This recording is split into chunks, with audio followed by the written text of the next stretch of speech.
सबसे पहला सवाल मेरा तमाम मोअज़्ज़ज़ मेहमानान की इजाज़त के बाद जनाब डॉक्टर अल्लामा हिशाम इलाही ज़हीर साहब से होगा। शाम साहब, एक तो तौहीन कुरान पाक का जो मामला पेश आया उसके ऊपर अलामती एहतजाज बड़ी अच्छी बात है, कोई इसमें दूसरी राय नहीं है और ये होना चाहिए ताकि आवाज़ सही तरीके से उठे और पूरी दुनिया में एक मैसेज जाए। साथ ही साथ बाअमल मुस्लिम होना कितना इंपॉर्टेंट है, साथ साथ कि आप अपने अहनाफ की और कुतुब की बहुत ज्यादा इज्जत रखें। बिस्मिल्लाहिर्रहमानिर्रहीम।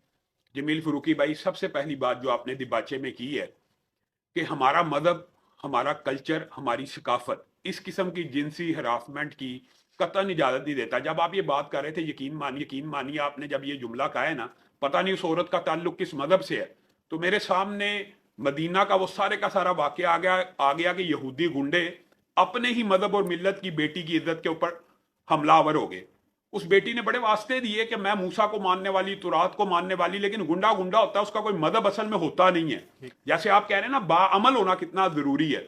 उनके हाथ बढ़ते चले गए तो उस बेटी के दिल में यह ख्याल आया कि अब कायनात के अंदर मेरी इज्जत को सिर्फ वो बचा सकता है जो मदीना की हर बेटी को फातिमा की नजर से देखता है। तो उसने कहा, वाह मुहम्मद, ए मोहम्मद सल्लल्लाहु अलैहि वसल्लम, मैं आपके घर के सामने लूटी जा रही हूं।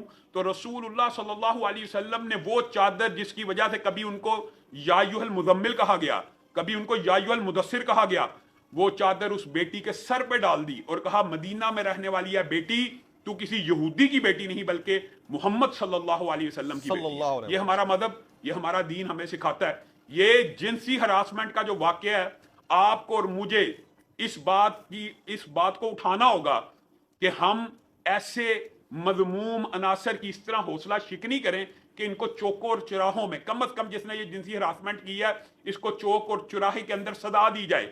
मैं पहले भी मुतअद्दिद मरतबा आपके साथ ये बात कर चुका हूं कि खास तौर पे ये तो चलो एक हरासमेंट का वाकया है, इसको चौक और चौराहे के अंदर कोड़े लगने चाहिए, लेकिन वो जो जिनसी रेप कर देते हैं, बच्चियों का इस्तेसाल कर देते हैं, जब हम उनकी कैपिटल पनिशमेंट की बात करते हैं तो सबसे पहले वो मोमबत्ती माफिया सामने आ जाता है, कहता है कैपिटल पनिशमेंट नहीं होनी चाहिए। अगर रेपिस्ट की भी कैपिटल पनिशमेंट नहीं होनी तो बताएं, रेप करने वाले को अगर मीनार पाकिस्तान या चौक और चौराहे में लटकाना नहीं है तो मुआशरे में इस जुर्म के खिलाफ नफरत कैसे पैदा होगी, इस जुर्म को कैसे खत्म किया जाएगा।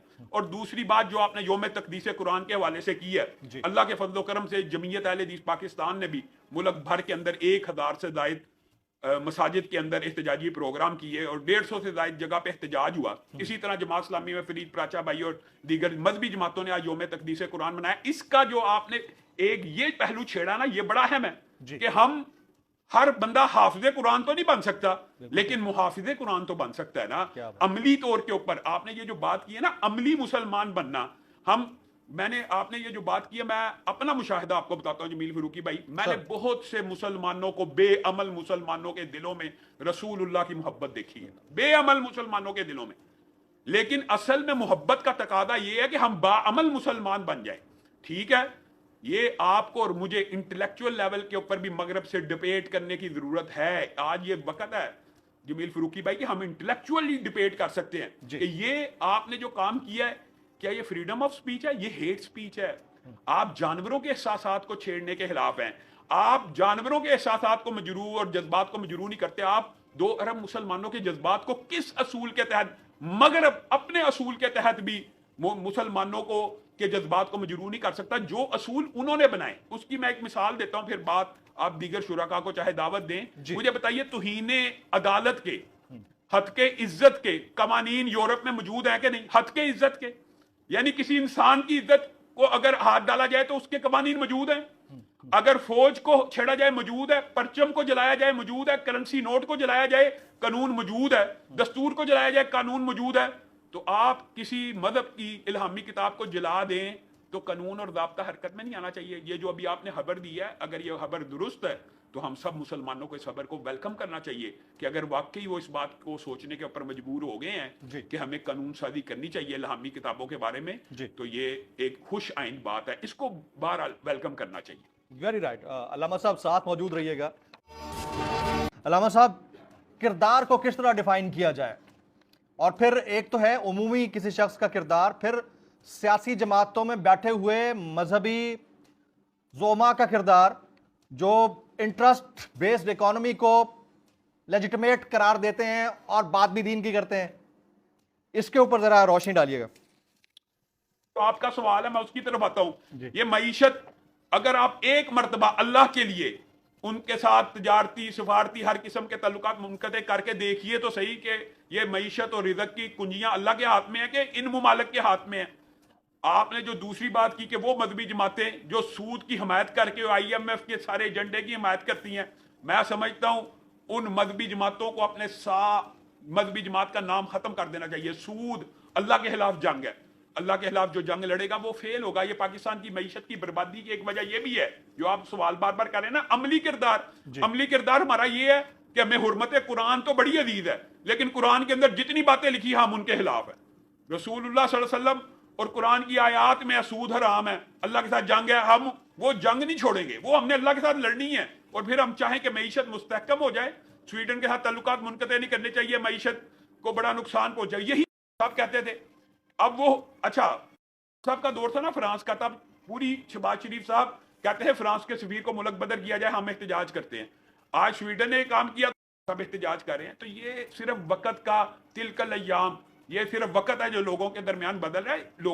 लोग सियासतदानों की मुनाफकत देख रहे हैं और हम ये समझते हैं कि लोग हमारे ऊपर भी इल्जाम लगाते हैं कई मरतबा, जैसे आपने अभी भी कहा अमल और किरदार की। लोग सियासतदानों की होगी, मजहबी जमातें कहां हैं? अल्लामा साहब, लोग सियासतदानों की मुनाफकत तो समझते हैं, माजरत के साथ, इंतहाई एहतराम के साथ, माजरत के साथ, लोग जो है मजहबी जोमा की भी मुनाफकत को समझते हैं माजरत के साथ।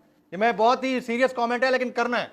हाँ, लेकिन सारे एक जैसे नहीं है, बहुत अच्छे लोग भी हैं। चले आपकी बात को मैं मान लेता हूं, मैं मान लेता हूं, लेकिन आप मुझे ये बताइए, क्या आप और मैं सारे कलमा को मुसलमान नहीं, जब ये तो हीन होती है ना, हमारे पर इल्जाम आता है, कहां है वो, बिल्कुल कहां है आप लामा साहब, आप कहां हैं?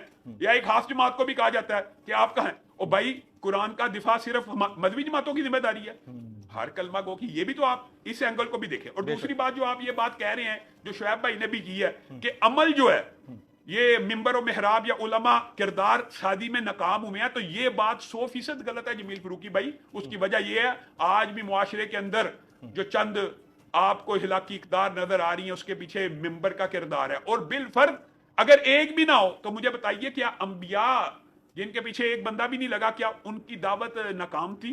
नहीं। क्या हजरत लूत की दावत नाकाम थी? क्या शुएब की दावत नाकाम थी? नाकाम मिंबर और मेहराब नहीं होता, नाकाम तो वो लोग हैं जो दावत को कबूल ना करें। तो ये जो आर्ग्यूमेंट है ना, ये बड़ा सती होता है कि मिंबर और मेहराब ने किरदार शादी नहीं की। मिंबर और मेहराब तो दिन भर रात कुरान और सुन्नत को बयान करता है, कोई किरदार अपनाना तो अवाम नहीं होता ना, बिलाहर उन्हीं की ये जिम्मेदारी होती है। अंबिया भी कोई उनके ऊपर, आपको पता, अंबिया भी सिर्फ इबलाग करते हैं। अंबिया को जबरदस्ती किसी को पकड़ के मुसलमान तो नहीं बना सकते, अंबिया भी इबलाग करते हैं। और जिनके इबलाग अल्लाह ताला की बरकत होती है, अल्लाह ताला की रहमत होती है, तो इबलाग आयता। मैं ये समझता हूं अमल और किरदार जो आपका अहम सवाल है, वो कैसे आएगा?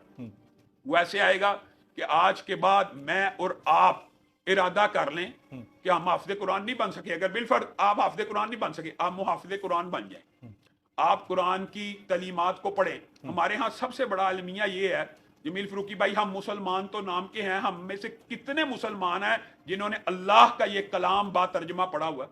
बहुत कम होंगे, बहुत ही कम है। यानी अल्लाह ताला का ये कलाम सिर्फ सवाब की किताब तो नहीं है ना, ये किताब हिदायत भी है।